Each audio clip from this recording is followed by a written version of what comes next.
Hello, got some help here for Math 116, Workshop 4 with the quiz. This one's only 7 questions, so it should go pretty quick. All right, let's start with the first one. It says in the following exercise, find the vertex of the parabola. So a vertex of the parabola is always either this bottom point, if the parabola is a positive x squared. If it's a negative x squared, it is a maximum like that.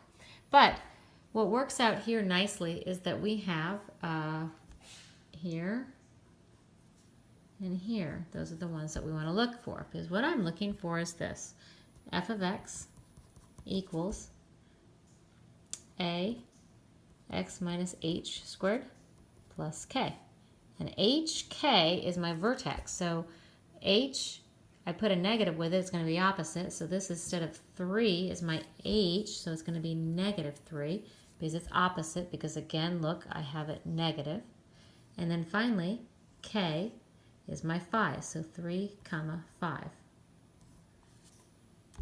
All right, next one says find the zeros. If you recall, zeros means where it touches the x-axis, so that's what I'm looking for.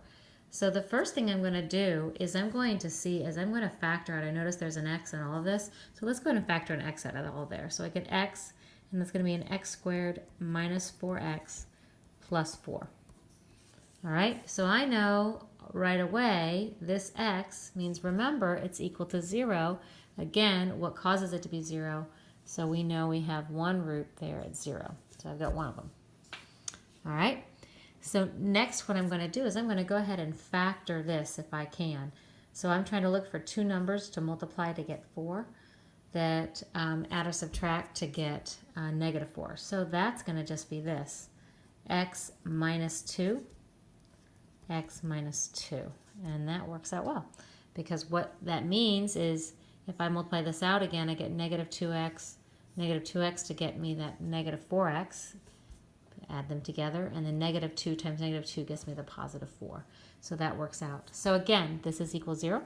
So my zeros are going to be just 0 and 2, because what I do is, of course, I take that x minus 2 and I set it equal to 0, and I add 2 to both sides, and x is going to be 2.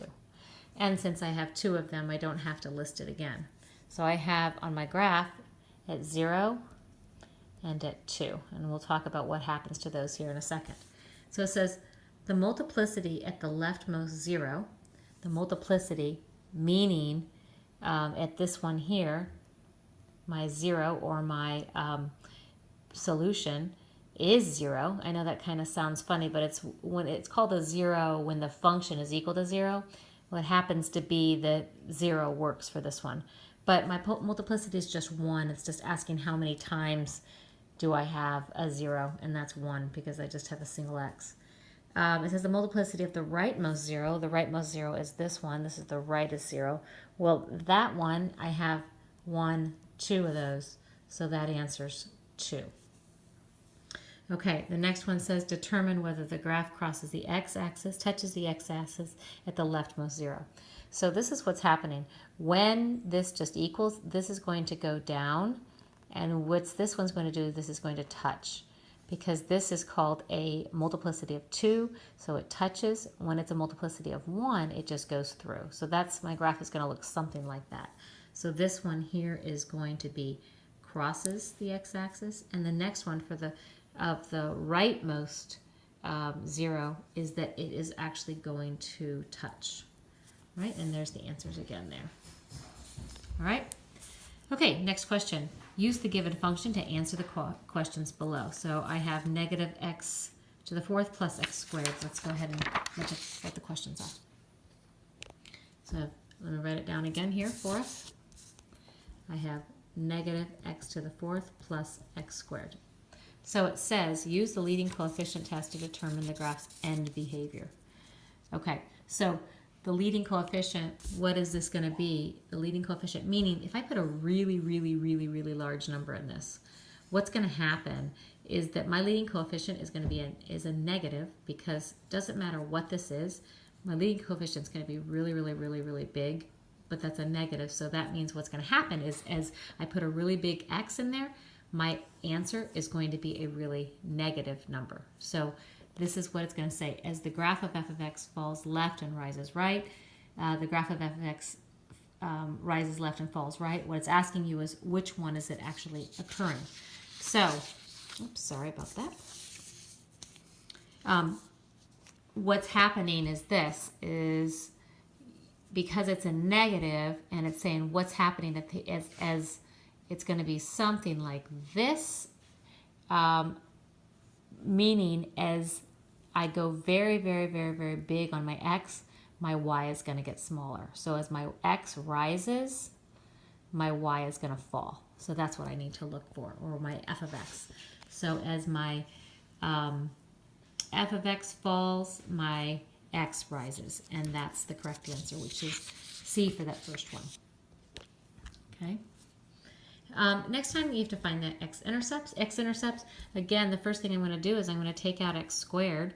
So I'll even take out a negative x squared, so I'll be left with x squared minus 1, which that's going to factor to x plus 1, x minus 1, and then I have a negative x squared.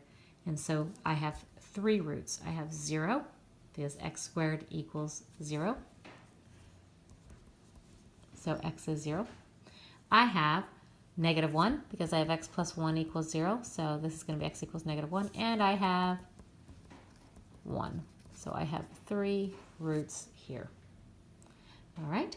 So I have 0, negative 1, and positive 1. At which 0 does it cross?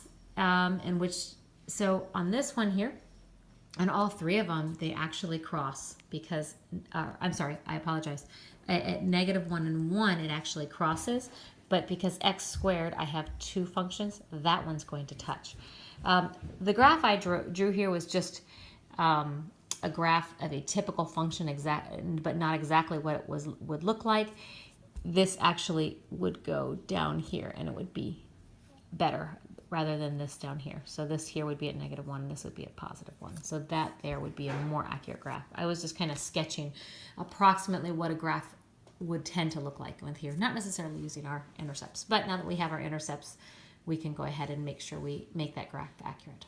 Okay, this one says which one, at what 0 does the graph turn around? So which one does it touch? And that's at x equals 0. All right. Find the y-intercept by computing f of 0. So all I have to do for f of 0 is I just put in 0 to my equation. And obviously that is just going to be 0. And that shows in my graph is just 0, 0. That's all it's saying, is that what is, when x is 0, what is y? When x is equal to 0, y is also equal to 0. Remember, that's f of x, which is the same thing as y. Okay. Symmetry. Even symmetry means that you fold it on top of the y-axis. So if I'm able to fold it on top of the y-axis, something like this would be even symmetry because I can fold it right on top of the y-axis. Odd symmetry would be if you are taking something like this, that's like this, and you're switching it all around. Basically, you're rotating it like this. So if I rotated, all I did is I rotated my paper 180 degrees. So if I was able to rotate my paper and duplicate that, that is considered odd. So if I were able to do that like this, this would be odd, and this is even. Okay, so obviously this is my function, and I could definitely fold this right on top of each other. So that's considered an even function. Okay. Okay, determine the graph of the function. Well, I already graphed part it for you. So we're going to go ahead and this particular one, you can't even see it because it's so very, very small. We have x to the 4th because we have our many roots here. So it's very, very tiny. And this one here, if you can look in it, so hard to see, but that's the one that I drew. My picture is an enlarged picture, so you can kind of see it. I'm going to go ahead and see if I can. This goes up, it comes back down, and goes up and comes back down. Now I have enlarged it a little bit, but this was a really tough. I didn't like this question because it's very difficult to see. These you can see a little bit are just a smooth curve, and those are not the right answer. But this one here actually had a little bit kind of an M shape. All right, next one here. Let's look at number 4. Okay, this is synthetic division. Synthetic division has always been one of my favorite things. I don't know why. I don't just like the way it turns out. Okay, so I have x to the third plus 2x squared minus 5x minus 6. Let's go ahead and set that up. So what I'm going to be doing is I'm going to be using the coefficients. So that's 1, 2, -5, and -6 are the coefficients here. And remember, what I'm going to do here is I'm going to use x minus 2 is going to equal 0, so x is going to be 2. So I'm going to take this x equals 2 into the first bracket here. And that's where that goes.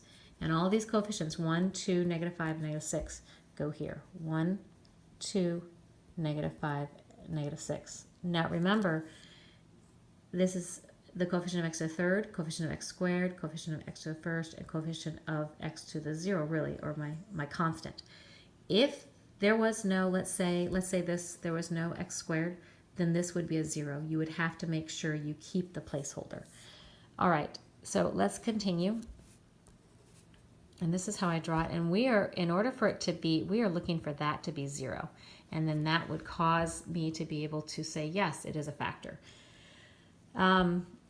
If there's a remainder, then I have to follow it with a remainder. So we'll see if we have a remainder or not. But if this is a 0, then this is what the next minus 2 is a factor. Okay, the first thing I'm going to do is bring this down, 1. Now I'm going to take 2 times 1, and I'm going to put the answer up there. 2 times 1 is 2. All right, let's go ahead and get these together. And I have 2 plus 2 is 4. 2 times 2 is 8. Thus here is 3. 2 times 3 is 6, and add them together and I get 0. So it is 0, so yes, it indeed is a factor. So now what I need to do is, this now is my new constant. This is an x, and this is an x squared. So that's kind of messy, but I'm going to show you what that goes ahead and is here. All right, so I have one factor as x equals 2. So that's 2, the zeros. Now let's go ahead and factor this. Of course, you can see the answers that I was giving you ahead of time, but if I factored this, it would be x plus 1, x plus 3, which now that's going to be x equals -1 and x equals -3. So that's how I get the other two answers here. All right. Okay, number 5. Solve the equation given that -1 is a 0. So it gave me a 0 right away, which is great. So I'm going to go ahead and just do a synthetic division. -1 is a 0. So now I'm just going to go ahead and write my coefficients, which is 1, -5, 2, and 8. 1, -5, 2, and 8. So let's go ahead, and we know for sure that this is going to be a 0. We know that because it's a factor. So let's go ahead and try this. So bring down the 1. 1 times -1 is -1. Add them together. -6. 1 times -6 is going to be 6. 2 plus here is 8. And then -1 times +8 is -8. And of course, add it together, and yes, it checks out. So now I have 8, -6x, and 1x squared. If I factor this now, I get x minus 2, x minus 4. And that, of course, is my answers, -1 from the -1 that it gave me, 4 and 2 from here. This is, of course, equal to 0. And so each factor is equal to 0, x minus 2 equals 0, and x minus 4 equals 0, which comes out to 2 and 4. Okay, let's look at number 6. Okay, following function here, list all rational zeros that are possible according to the rational zero theorem. All right, so all of my rational zeros, what I'm going to do is I'm going to take all my factors of this one and put it over all my factors of this one here.